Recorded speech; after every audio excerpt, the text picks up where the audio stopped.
You're listening to Simple Roots Radio, episode number 154, and today we're talking about the power of stories over your future. Welcome to Simple Roots Radio with Alexa Sherm. Alexa believes that simplicity in life is the key to achieving true and lasting health. And now your host, Alexa Sherm. Welcome back to this podcast. As always, my name's Alexa, and this is the place to get healthy, live happy, and find more joy. I'm so excited you're back. Joining me on the Summer Mindset series, kind of breaking down anxiety, but really just how our mind works and how we can use our mind to see greater change, not only in just health, but in life in general.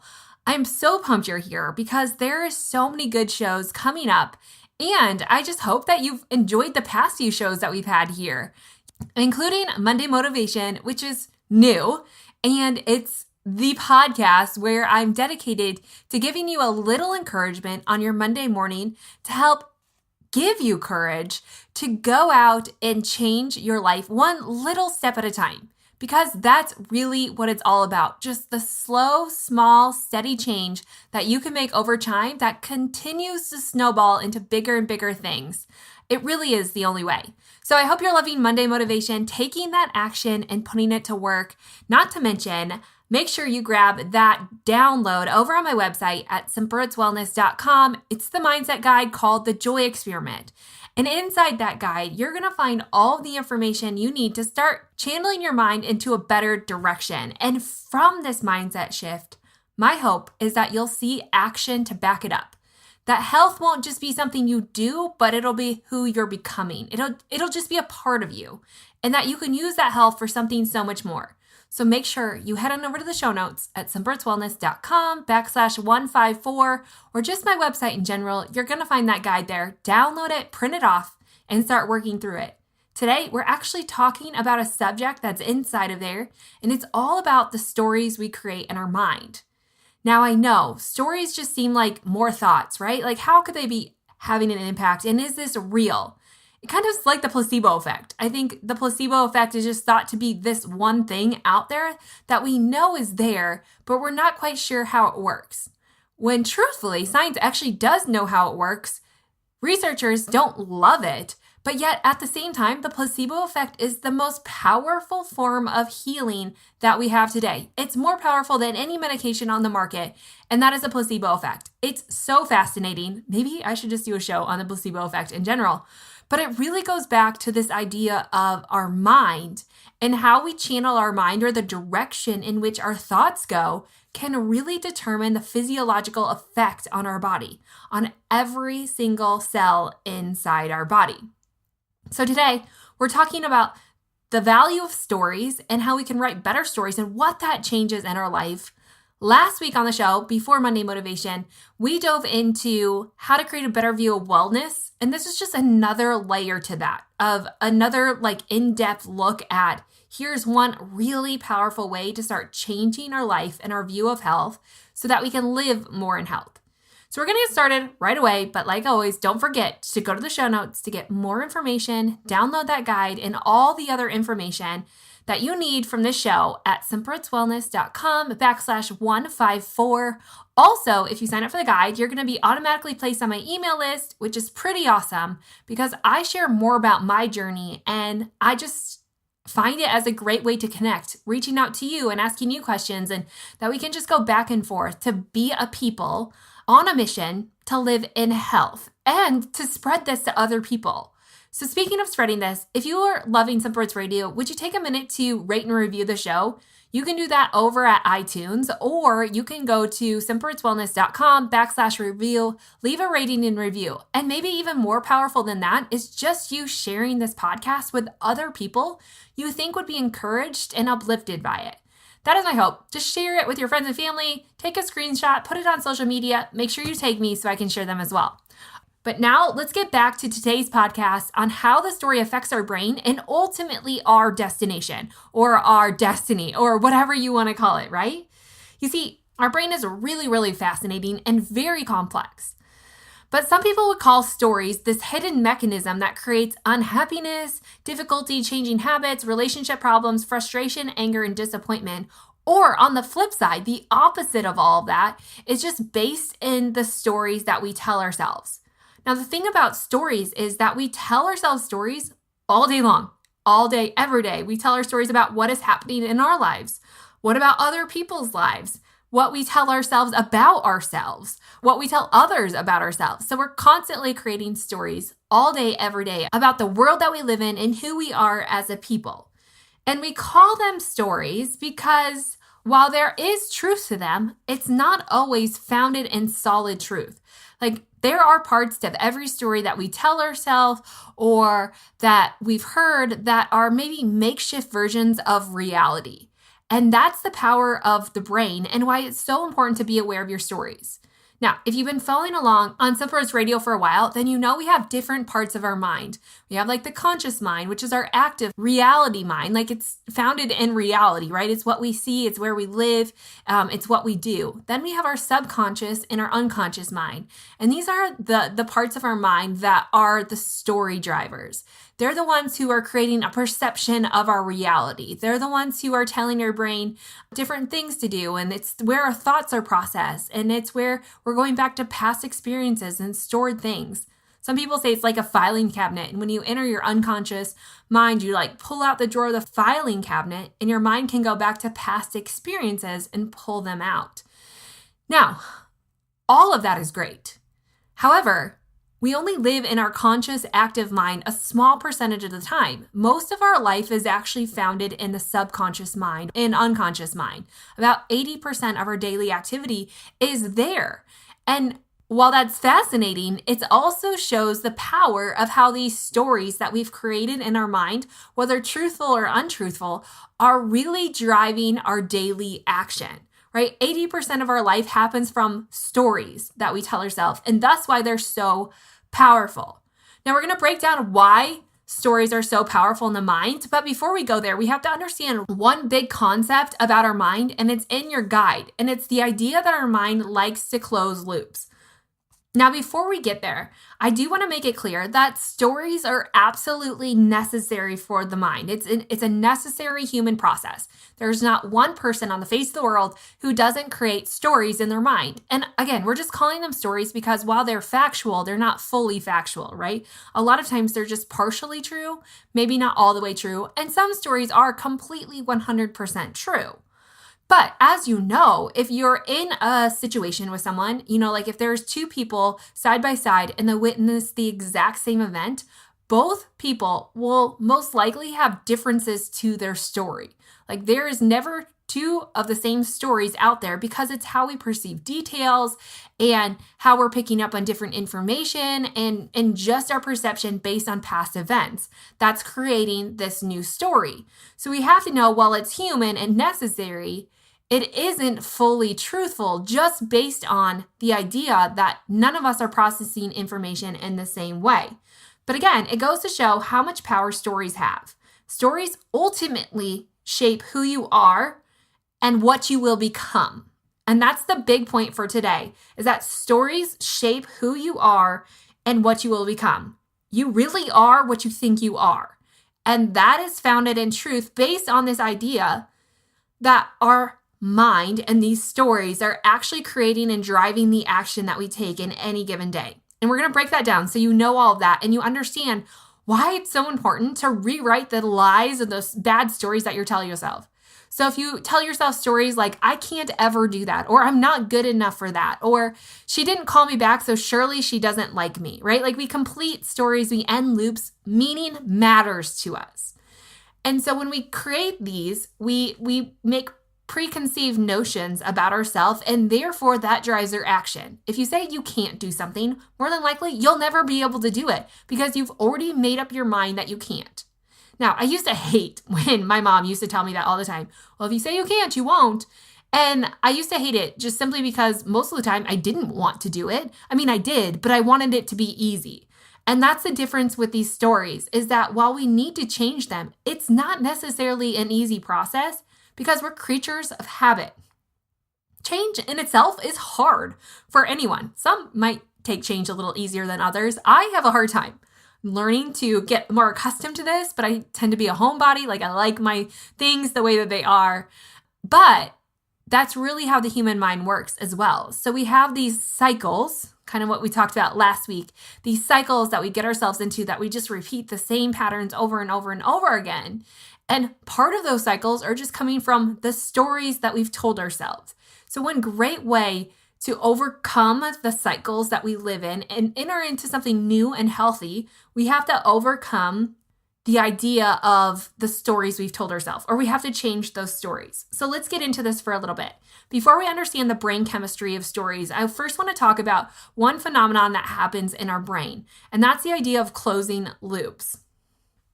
What that means is that when you have the start of a story without the ending of the story, most often what's going to happen is your brain is going to finish that story before it actually ends itself. You're going to come up with ideas or endings to the story because, again, your brain likes to fully close loops. So if you have an active open story that's not complete, then your mind is going to make up an ending for it. That's why our mind is driven off of truth, but at the same time, there's a lot of inaccuracy. Like, we don't need to be accurate, we just need to be certain. And that's the difference in our mind. Brené Brown was one of the founders of this, and she states, it's how we are wired. In fact, the need to make up a story, especially when we are hurt, is a part of our most primitive survival wiring. Meaning making is in our biology, and our default is often to come up with a story that makes sense, feels familiar, and offers us insight into how to best self-protect. So this closing these loops are actually a survival mechanism of our story. So what happens is, again, that we can write a story for ourselves, but we're always going to end it. So even if our story hasn't ended, right? Like, we're all here on this earth, even if we haven't gotten to where we want to go, we are writing the ending of that story before it's actually happened. Again, it doesn't have to be accurate. We just have to be certain about it. So what that means is that while it's not truthful, we make these stories to be certain in our lives. Like, we're certain this is going to happen. We're certain we couldn't ever do that. Or we're certain they definitely don't like us because they didn't call us back. Or we're certain we're destined to be overweight. So we've created these endings to these stories using different word techniques, different imagery in our mind, and that is fully closing loops. The problem with this is that when we close a loop in a negative format, it will turn out to be negative in general. I mean, of course, we can't determine what other people are doing or the environmental factor, but how our mind perceives things will often turn out negative if we end the story in a negative way. Now, I know a lot of people aren't even aware of the stories that told themselves and the endings that they've created. But in science, we do this all the time. Every single day, we're constantly closing loops and making assumptions based on the history of how our mind functions. And that's really critical because if we live or if we have a negative, anxious mind, oftentimes our stories are going to end in a negative, anxious way. So we really have to transfix our focus from this negativity into a positivity. And that means we have to rewrite the story.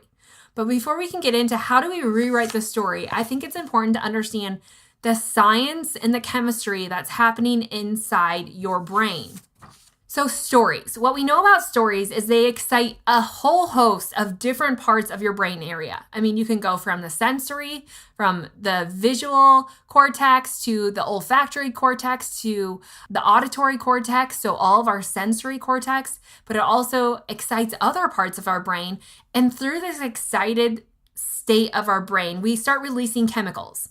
In fact, some scientists believe there is over 30 plus neurotransmitters, hormones, and other neurochemicals that are released by stories. So every time we tell ourselves a story or we hear a story or read a story, basically every time we start to perceive life, we're releasing neurochemicals and neurotransmitters based on that story. And there's three big players that I think are important to note. One is cortisol, which we know cortisol is the stress hormone. And that's why our thoughts matter to our biology, right? It's a survival mechanism. So cortisol in a story, it's going to grab our attention. The cortisol would be at the top of the funnel. And if you have that handout that I've made for you, you can see it at the very top. So cortisol is our awareness. It gets produced when something warrants our attention, like distress, and it keeps us attentive to the story. Then, after cortisol is released and the story continues, we start releasing dopamine. And dopamine is the drive for our pleasure or reward center. This is what drives us to close loops or finish stories. Dopamine gets produced to aid in this elaborate learning system that rewards us with pleasure when we follow a story. So think about watching a good movie. When it really hooks you and grabs your attention, that is dopamine being released. You're getting a hit off of following along in the story. Not to mention that dopamine hit fully gets satisfied when the story comes to a completion, when it ends. And that's why our minds are so focused on closing loops. There's a reward system there. And then the last part of the funnel that really brings it down is oxytocin. This is what some consider the wonder drug of storytelling. It's the chemical that promotes pro-social empathetic behavior. Basically, once oxytocin comes into the picture, based on the story, you are going to create an action from that. So basically what's happening is cortisol is going to grab your attention and make you aware of the characters in the story. Dopamine is going to make you understand them and want to follow them. And oxytocin is going to make you want to take action based on the story. So some believe or some question, can we change our behavior simply by changing our brain chemistry? Meaning, if we change the stories we tell ourselves, which changes the brain chemistry, then will that equate to a positive behavior change? Can stories change the outlook of our life completely? There's a quote by Robert Burton, and it was from Science Magazine, and it says, "We can get our dopamine reward and walk away with a story in hand before science has finished testing it. This problem is exacerbated by the fact that the brain, hungry for its pattern-matching dopamine reward, overlooks contradictory or conflicting information whenever possible." Basically, it's questioning, are we biologically susceptible to telling stories and hearing stories that blind us to truth?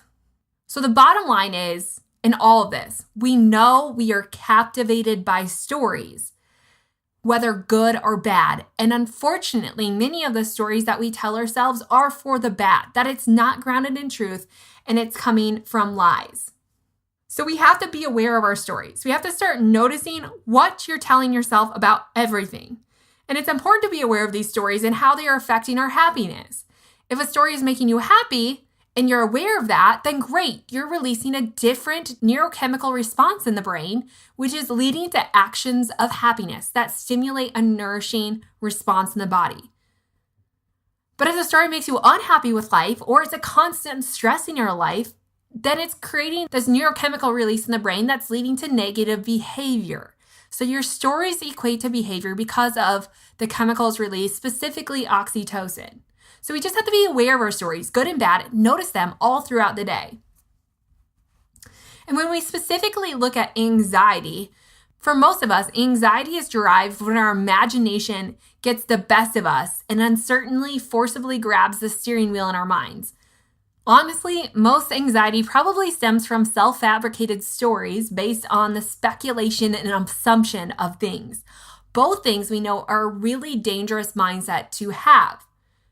So the question becomes, can we free ourselves of anxiety? Can we change the entire outcome of our life by changing the stories? So take, for instance, these questions. 1, have you jumped to conclusions without having all of the information? I think we all have at some point, right? Whether it's daily or not.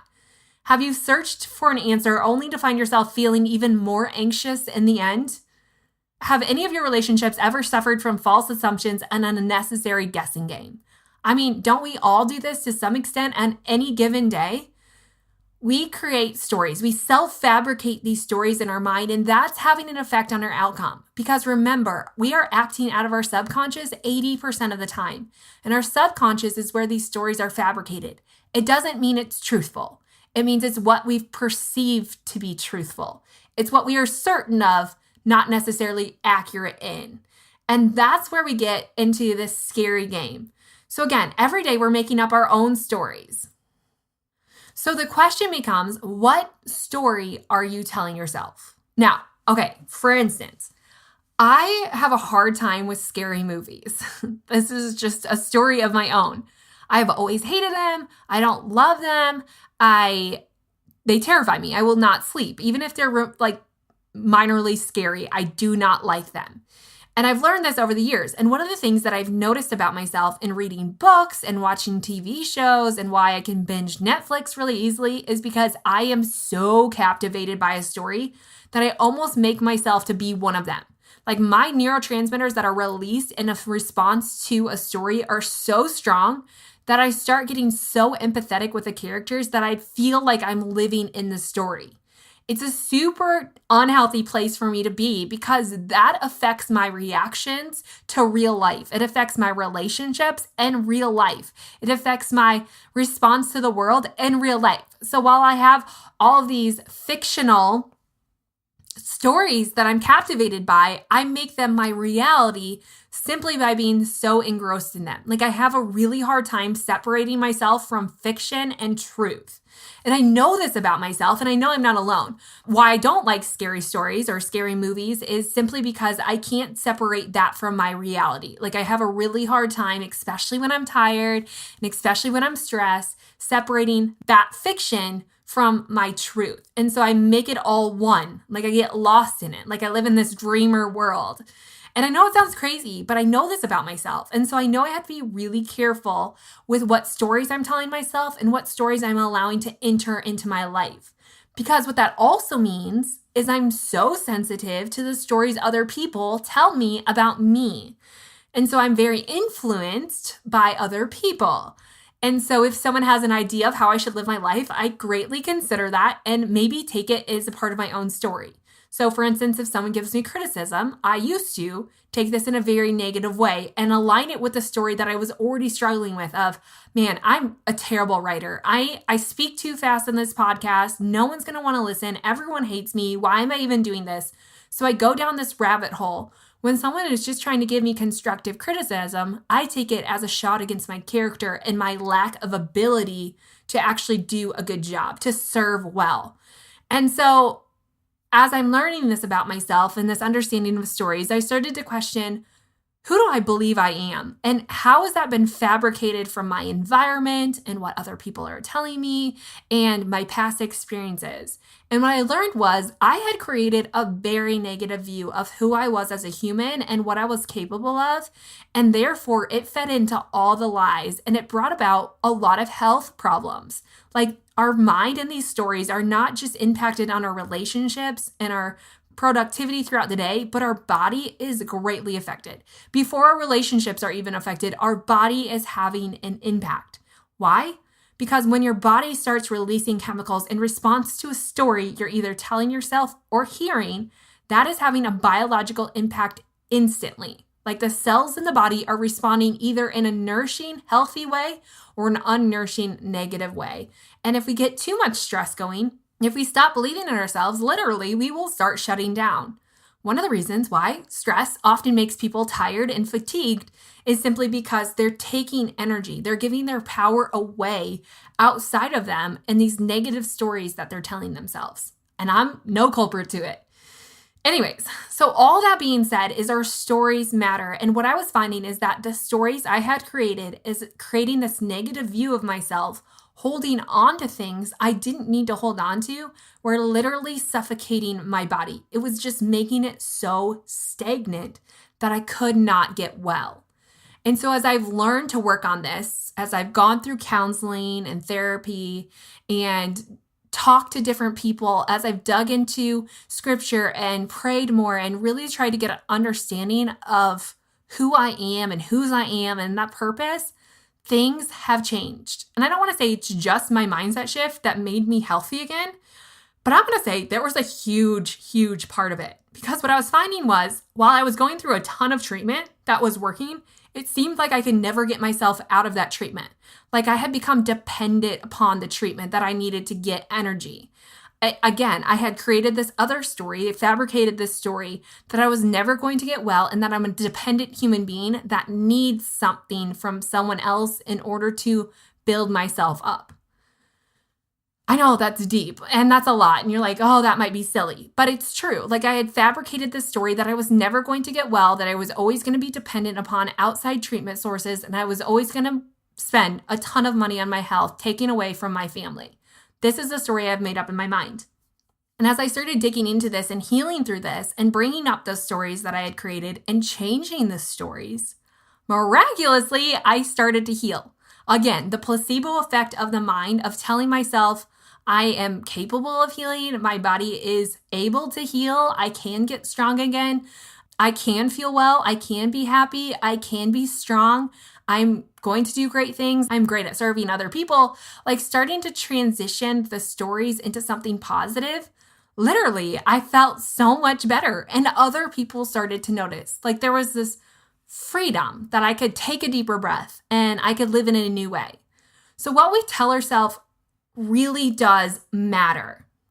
In this process, I have in that guide, which you need to go download, I have 2 pages. One page is for your victim self. And if you don't have a means to go and print this off, then take note of this and work on this after the podcast. One is your victim self.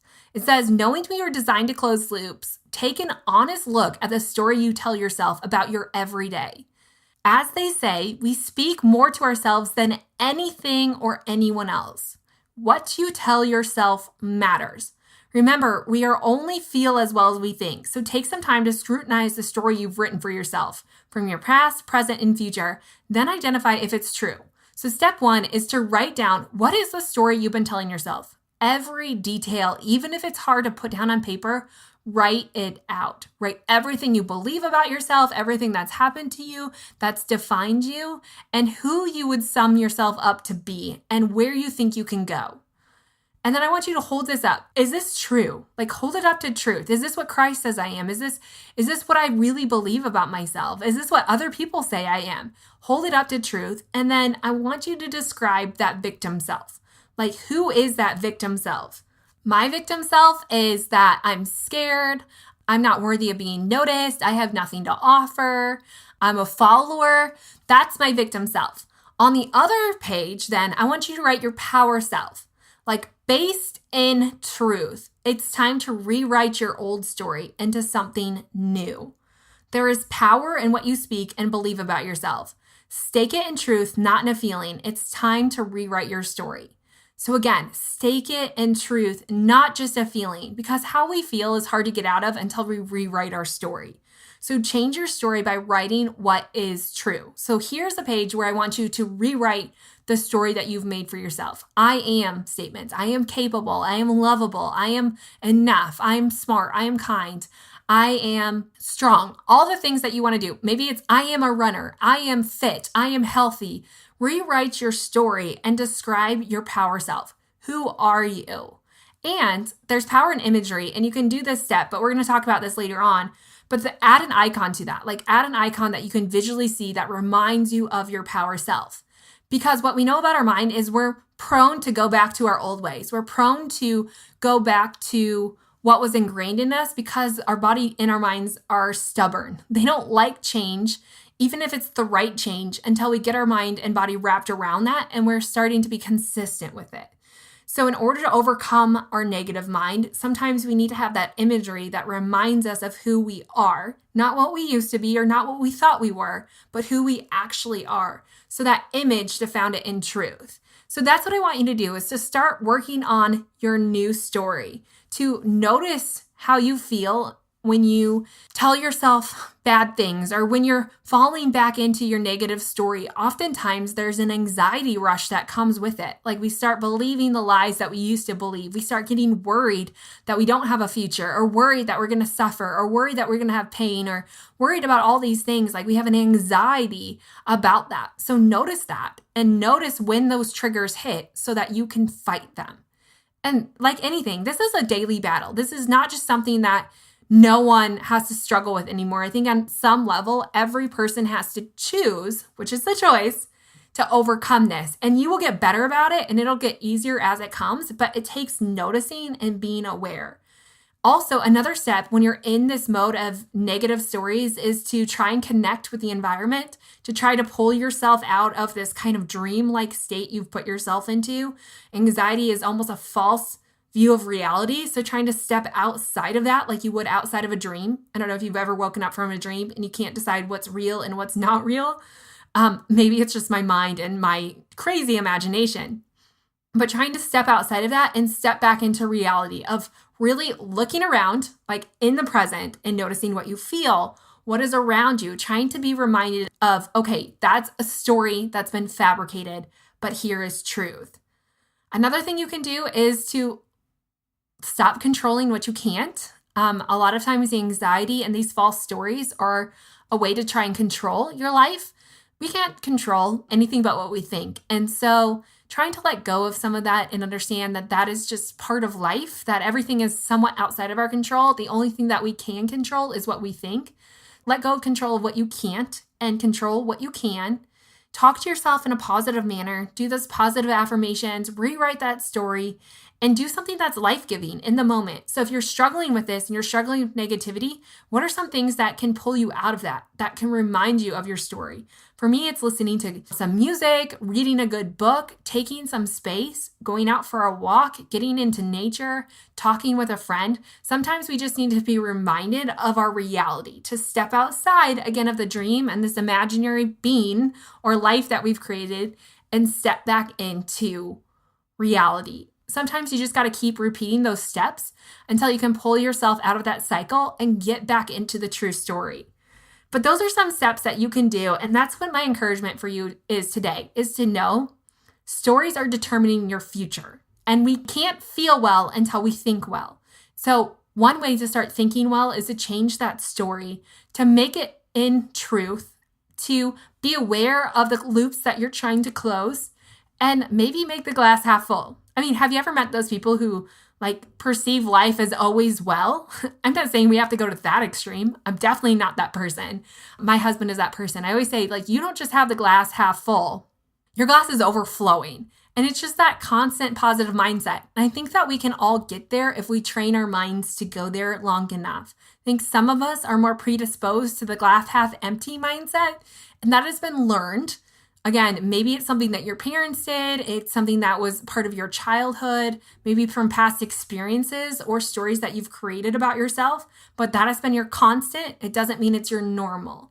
And just because it's common doesn't mean it's normal. So be aware of that and recreate your new story. So that's your homework today, is to write down, download the guide, simplewithwellness.com/154 called The Joy Experiment, and create your power self. To be aware of your victim self, to know it, not just to throw it away, because you're really never going to get rid of this person or the side of you, but we can disempower that by powering up your power self, and that's what we want to do. So that's your homework today. I hope that this was encouraging. I hope it brought to light some of the things that we all struggle with and the power of the mind, overcoming our mind and really stepping outside of that and living grounded in truth. So that's my hope for you. Thank you so much for tuning in and listening.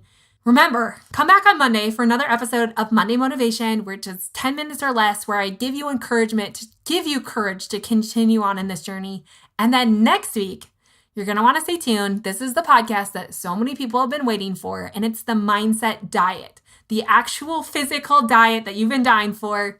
I'm laying it out in a system that's so easy to follow. You'll have another free guide that you can download and use to help you on this journey, but we're going to dig into how our diet and our lifestyle choices affect our mind and therefore everything else we do.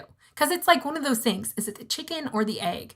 Which came first? Is it healing the mind or eating well so that you have the energy to heal the mind? So we're going to talk more about that and what that looks like and some practical, simple steps, little small things.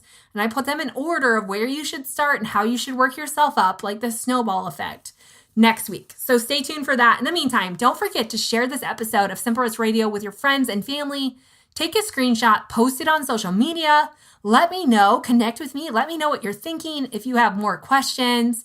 And also, don't forget to go over to simplewithwellness.com, grab that guide, sign up for the email list where we can connect more. Thank you so much for being here. I'm so encouraged by you. Remember, you're not alone, and how you think is how you feel, and changing your story will change the outcome of your life. So work on that, and I will see you back here on Monday.